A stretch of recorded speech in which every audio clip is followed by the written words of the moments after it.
कहा जाता है कि नाम जप से व्यक्ति को हर पाप से मुक्ति मिल जाती है और अंत समय में मोक्ष की प्राप्ति होती है। नाम जप से बढ़कर कोई साधना नहीं है। तुम जो चाहो सो करो, पर ओम नमः शिवाय बोलते रहो, इसे भूलो नहीं। अन्य किसी साधना की कोई जरूरत नहीं है। बस निष्ठा के साथ ओम नमः शिवाय का जाप करते रहो। नमस्कार मित्रों, ज्ञान कुंज चैनल पर आप सबका स्वागत है। मित्रों, आज की कथा देवताओं के राजा इंद्र के स्वभाव के विषय में है।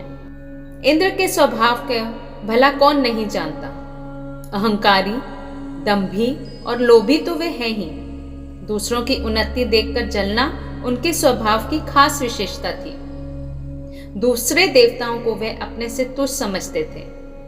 अपनी राजगद्दी के विषय में वे इतने आशंकित रहते थे कि जहां कहीं कोई ऋषि मुनि तपस्या साधना में बैठा नहीं कि उनकी रातों की नींद उड़ जाती थी, कि कहीं कोई साधक भगवान विष्णु को खुश करके उनसे उनका इंद्रासन ही न मांग ले। रसिक इतने थे कि अधिकांश समय रंभा, मेनका और उर्वशी जैसी अप्सराओं के नृत्यों की महफिल सजाए रखते थे।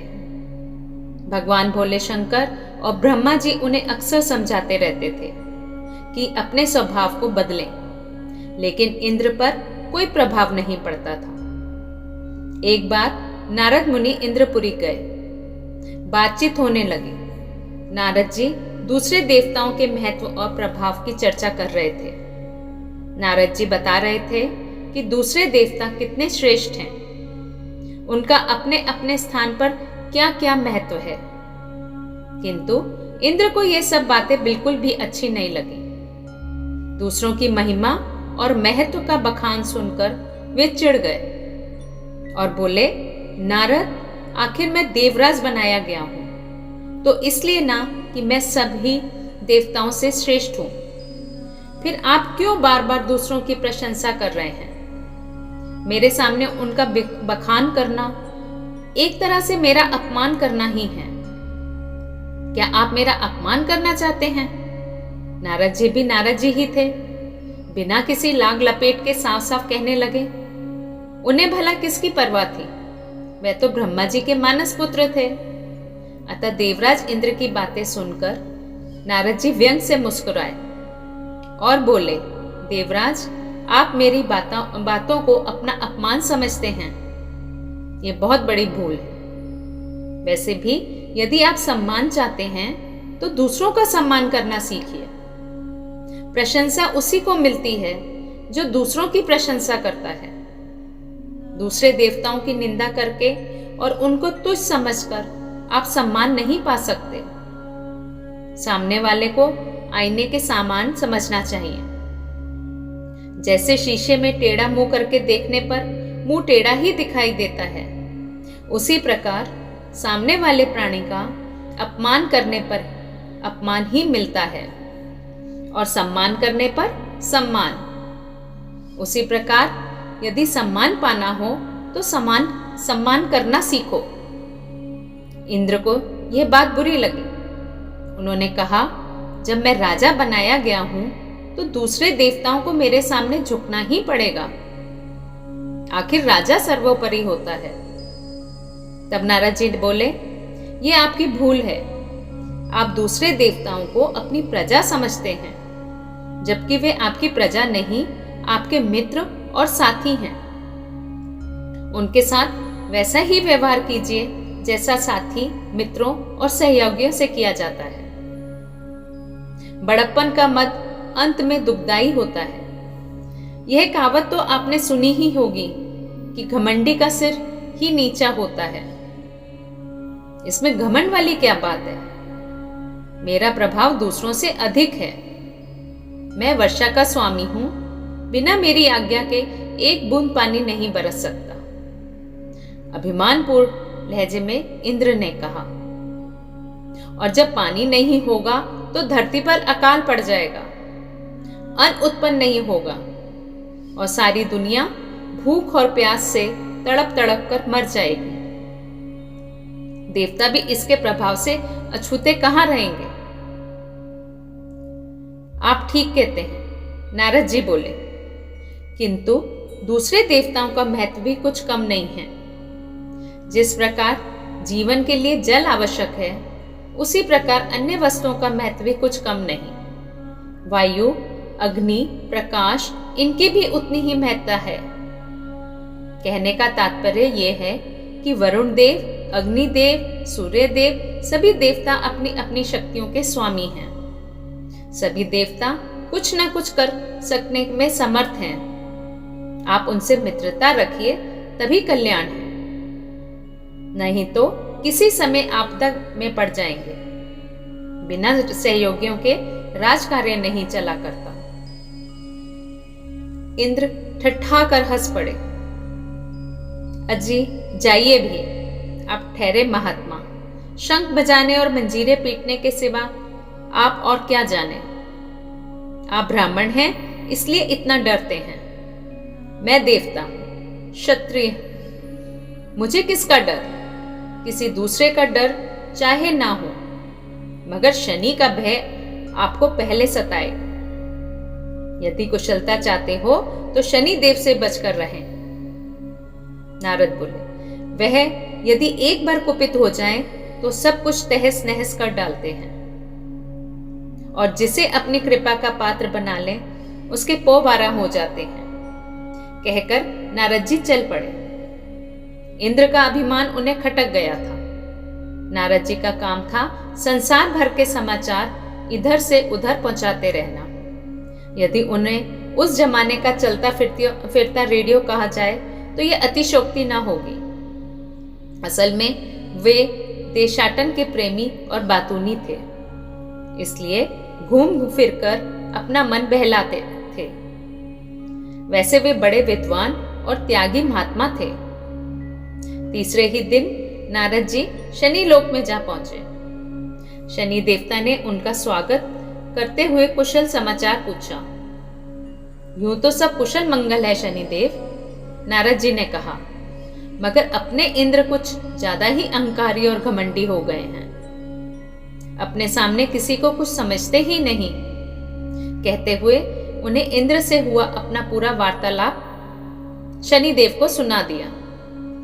इंद्र के अहंकार का पता पाकर शनिदेव ने कहा, आप चिंता ना करें, अगले रविवार को बैकुंठ में सभा होगी।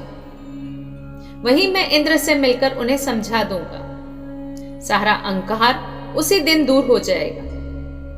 अपने सामने दूसरों को तुच्छ समझना तो सचमुच बहुत ही बुरी बात है। शनिदेव को भी इंद्र का अहंकार खटक गया। थोड़ी देर तक इधर उधर की बातें होती रही, फिर नारद जी वहां से चले गए। अगले रविवार को बैकुंठपुरी में देवताओं की सभा हुई। विष्णु उसके सभापति थे। सब देवता आए। उन्होंने अलग अलग मसलों पर अपने अपने विचार रखे। शाम होने पर सभा समाप्त हो गई। इसी अवसर पर अचानक शनिदेव और इंद्रदेव का आमना सामना हो गया। शनिदेव तो बड़ी नम्रता और सामान्य रूप से इंद्र से मिले, मगर इंद्र को तो अपने ही अहंकार में चूर थे। शनिदेव को देखते ही उन्हें नारद जी की याद आ गई कि शनिदेव से बचकर रहना। बस उस बात को याद आते ही इंद्र का अहंकार जाग उठा और बिना किसी भूमिका के उन्होंने शनिदेव से कहा, शनि जी, सुना है आप किसी का कुछ भी कर सकते हैं, लेकिन मैं आपसे नहीं डरता। मैं देवराज हूं, हर बात में आपसे बड़ा हूं, मेरा आप कुछ नहीं कर सकते। शनि को बातचीत का ढंग खटका, फिर भी उन्होंने अपने आप को संभाल कर कहा, मैंने तो आपसे ऐसा कुछ भी नहीं कहा इंद्रराज, जो आप इस प्रकार का रूखा व्यवहार मेरे साथ कर रहे हैं। फिर भी समय पर देखा जाएगा कि कौन कितने पानी में है। अभी से मैं क्या कहूं? शनिदेव बोले, समय पर क्या, अभी दिखाइए ना। वह समय आप आज ही बुला लीजिए। मैं आपका सामर्थ्य देखना चाहता हूं। इंद्रदेव अड़ गए, मानो व्यर्थ का झगड़ा मोल लेने की ठाने बैठे हैं। किसी ने सच ही कहा है, विनाश काले विपरीत बुद्धि। अर्थात जब किसी पर बुरा वक्त आना होता है तो उसकी बुद्धि पहले खराब हो जाती है। वह उल्टे सीधे काम करके स्वयं को मुसीबतों और कठिनाइयों में धकेलने की चेष्टा करता है। आप बड़े अहंकारी हैं देवराज, और आप दूसरों को धमकाया करते हैं, लेकिन मैं फिर कहता हूं, इंद्र आपसे नहीं डरेगा। शनि देवता को क्रोध आ गया। उन्होंने गंभीर स्वर में कहा, देवराज, मैं आपसे विरोध नहीं बढ़ाना चाहता, फिर भी यदि आप अहंकार में चूर होकर दूसरों को अपमानित करना चाहते हैं तो सुन लीजिए, कल आपको मेरा भय सताएगा, यहां तक कि आप खाना पीना तक भूल जाएंगे। हो सके तो कल मेरी पकड़ से बचने का उपाय कीजिएगा। कहकर शनिदेव तेजी से एक और चले गए। इंद्र ने फिर उसी तरह अपमान भरी हंसी हंसकर कहा, मैं भी देखता हूं आप भी कितने पानी में हैं। इसी प्रकार बड़बड़ाते हुए वे इंद्रलोक की तरफ प्रस्थान कर गए।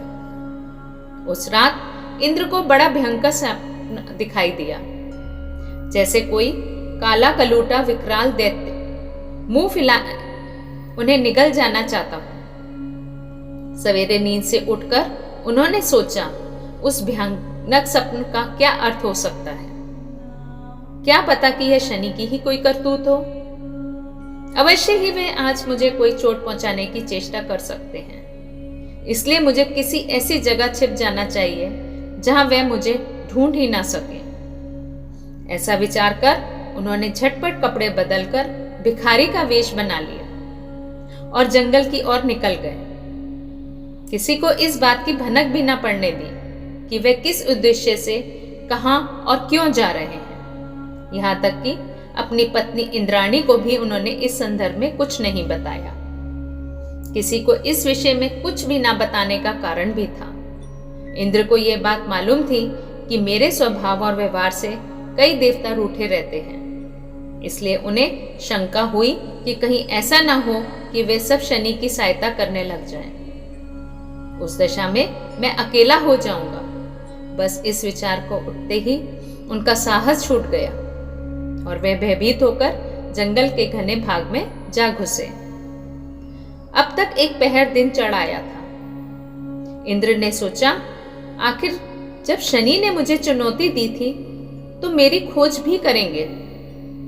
बिना मुझे खोजे तो वह मेरा कुछ बिगाड़ ही नहीं सकते, लेकिन मुझे खोजने से भी वह कुछ कसर नहीं छोड़ेंगे। उसके लिए भले ही उन्हें धरती आकाश एक करना पड़े। अरे हाँ, आकाश के नाम पर ध्यान आया कि कहीं ऐसा ना हो कि आकाश मार्ग से उड़ते हुए वह मुझे यहां देख ले। इसलिए किसी झाड़ी में छिपकर बैठना चाहिए। आसपास झाड़ियां तो थी, पर उनमें भी दिखाई देने की आशंका थी।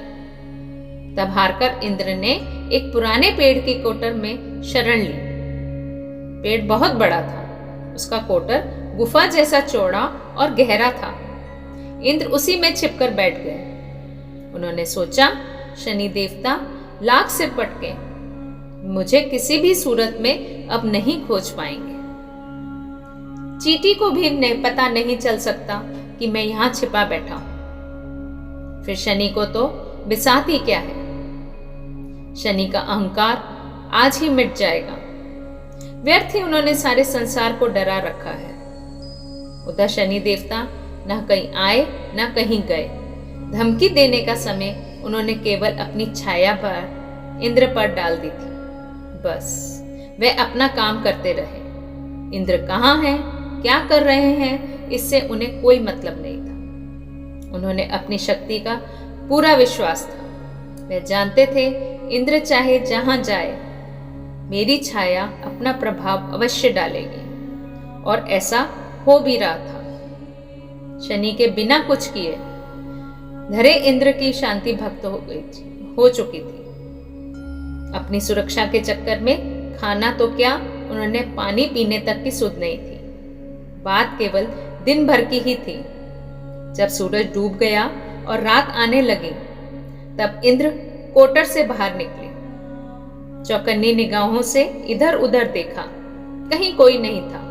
समझ गए कि यहाँ तो शनिचर इधर आए ही नहीं, और अगर आए भी होंगे तो झक मारकर लौट गए होंगे। आखिर मुझे खोजना इतना आसान कहाँ था। मेरी गंध तो हवा तक को नहीं मिली। शनि की क्या गिनती है। यही सब सोचते हुए इंद्र मन ही मन खुश हो रहे थे, और होते भी क्यों नहीं। अपनी समझ के अनुसार तो उन्होंने शनिदेव को धोखा दे दिया था। अब तो उन्हें उस क्षण का इंतजार था कि कब शनिदेव से भेंट हो और वह उन्हें अपमानित करे, उनका उपहास उड़ाए।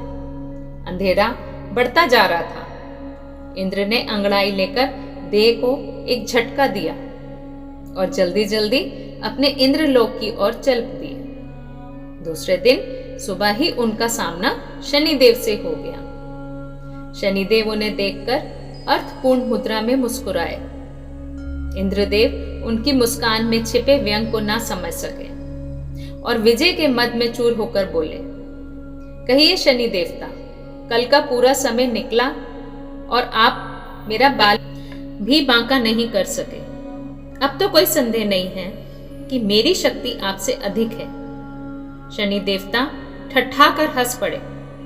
शनिदेव को इस प्रकार हंसते देखकर इंद्रदेव झुंझला उठे और कुड़कर बोले, आपको हंसी आ रही है, लेकिन आपकी जगह पर कोई दूसरा होता तो शर्म के मारे मुंह छिपा लेता। आपने कल बड़े ताव से मुझे पकड़ लेने की चुनौती दी थी, लेकिन पकड़ना तो दूर, आप मुझे छू भी ना सके। क्या यही आपके सामर्थ्य है? इसी के बल पर आप फूले रहते हैं। दरअसल नारद जैसे लोगों ने आपको बेवजह सिर चढ़ा रखा है और यही आपका नाम लेकर दूसरों को डराते रहते हैं। आप में कितना बल है ये मैं देख चुका हूं। शनि ने हंसते हुए उत्तर दिया, आप जैसे बुद्धिमान को कौन समझाए कि आप हारे और मैं जीता, फिर भी आप मुझे धिक्कार रहे हैं। जाकर किसी को ये सारी घटना सुनाइए, तब पता चलेगा कि आप कितने बुद्धिमान और साहसी हैं। इंद्र ने आंखें निकालकर पूछा, क्या कहा? मैं हार गया हूं? कैसे? आप अपनी विजय का प्रमाण तो दीजिए। खाली कह देने से क्या होता है? इस प्रकार तो मैं भी कह सकता हूं कि विजय मेरी हुई है। कल का पूरा दिन निकल गया, आखिर क्या बिगाड़ पाए आप मेरा?